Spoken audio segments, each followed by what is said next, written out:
Kalau kita pergi travel overseas, tu orang putih kan. Mana-mana.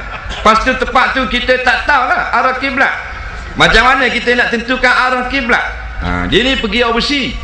Banyak tempat lah dia pergi. Pergi Greece, pergi San Francisco, pergi Rio de Janeiro, pergi Ulaanbaatar, Mongolia. Pergi Osaka. Banyak ni. Dia ni jenis suka pergi overseas lah. Cuma dia tak tahu arah kiblat. Tu yang pelik, overseas tahu. Kiblat tak jumpa sama. Nah. Dah kalau mu nak pergi overseas, apa salahnya cari kiblat? Pandai nak pergi overseas saja. Kan kena katok di besi kan. Baik, bila kita sampai pada satu tempat yang tidak ada tempat yang kita boleh bertanya atau jadikan tanda mana kiblat yang betul, maka mana-mana yang kita hadap sah belaka.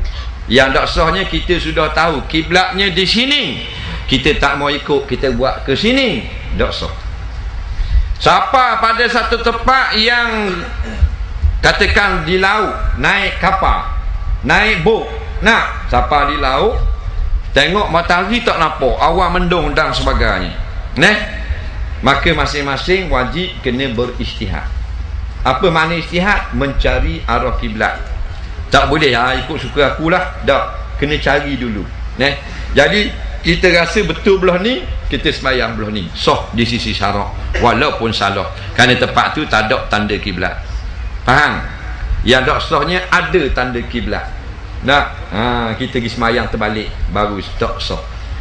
Macam kita semayang di Ampang dulu mari Kuala Lumpur pagi sampai subuh. Satu hari tu kita sampai di Ampang, masuk ke apa benda ni, Ampang Point kan, street dalam dulu ada masjid dalam dulu. Masjid tu kita sampai pukul 6.30, dia telah tutup dah pintu, tutup lampu. Rupanya dia semayang dah, dia semayang 5.50, selesai balik awal 6 suku sudah habis dah wirid balik dah. Kita sampai 6.30 dengan kereta. Faham tak? Tapi gelap lagi. Kita semayang, lepas semayang gini semayang, lepas semayang seorang je di luar masjid, dalam dia kunci. Mari 2 orang pula semayang kod num. Kita kod ni, dia kod num.